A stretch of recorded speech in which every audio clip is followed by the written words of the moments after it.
righty.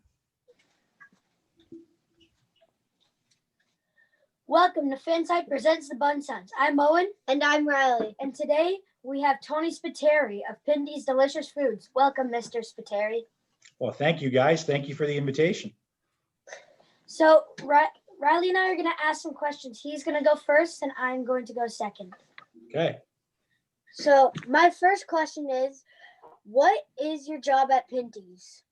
Wow. Well, my job at Pintys, I was a shareholder up until 2 years ago. And we were really, really fortunate to sell our company to a larger company called Olymel. And Olymel is a Canadian company that has about 15,000 employees.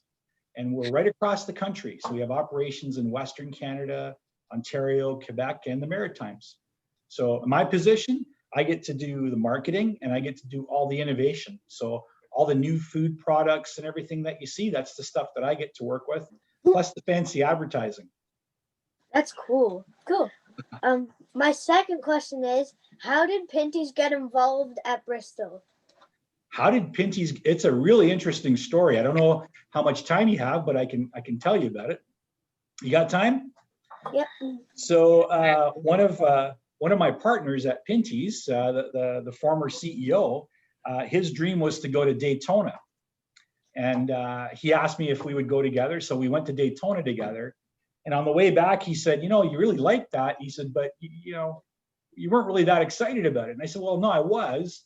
He said, "Well, what's your favorite track? Like, where can we go that you get excited about it?" And I said, "Well, to be very, very honest with you, I said, my dream is to go to Bristol." I said, "But I've never been to Bristol before." And very, very quietly, he organized for us to go there to watch a race, not as business people, just as fans. And it was really amazing. At the same time, one of the managers at Bristol had found out about our sponsorship on the NASCAR Pinty series.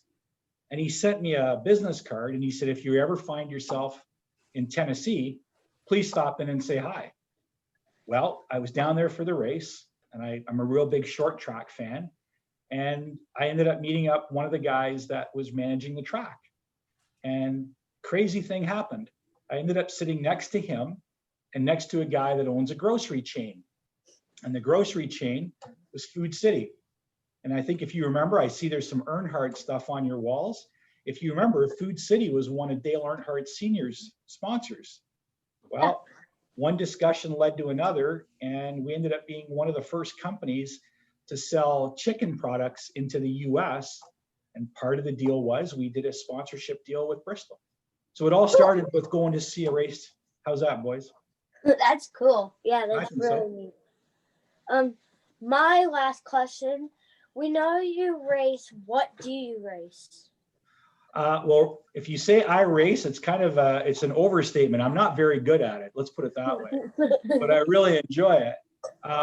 In the past, I've raced vintage modifieds, dirt modifieds back when I was like super young.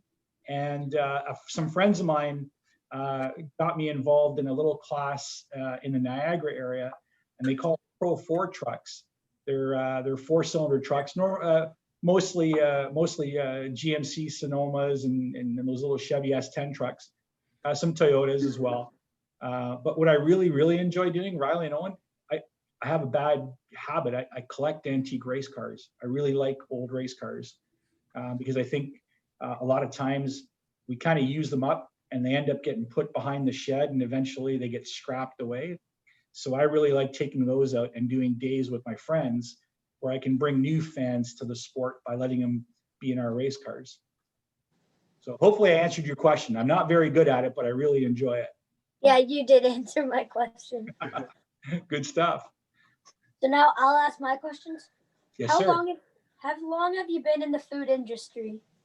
About 32 years. I started when I was, I'm not that old, by the way, boys. But, I started when I was 19 years old, back when Maple Leaf Foods was called Canada Packers. I started back then as a co-op student, and it's been very, very good. I enjoy the industry. Okay, so our final question is, what made you get into sponsoring the Canadian Racing Series? That's a really interesting question. Well, there's two things. First of all, if boys, when you start studying, hopefully you guys want to study marketing, and you want to study business, and you want to study mathematics in school. One of I love mathematics. Are you? You know what? You stay in that, my friend, because you'll never lose by understanding math. One of the things you'll find out is North American race fans are the most loyal fans in sports. So, like, if you look at us, where we live in Canada, right? Everybody loves hockey, right?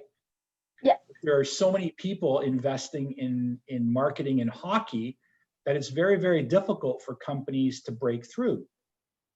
Whereas with motorsports, especially stock car racing, it is a little bit easier for companies that were like Pintys, smaller size, to actually make their mark, because there are a lot of sponsors, but in Canada, not as many as in the US.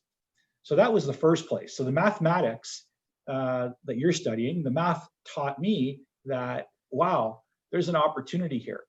The second leg of the stool is there was a very, very large Canadian company that was sponsoring the Canadian series a few years ago, and they were exiting the sport. And what I saw was, here was this really, really nice series, really well-run series, but it didn't have anybody that was passionate about promoting it. So I put the math together with the gut feeling, and we ended up building a pretty good brand with the NASCAR Pinty series. At least I hope you guys agree. Yeah. Thank you so much for joining us, Mr. Spiteri, and it's been so nice to meet you.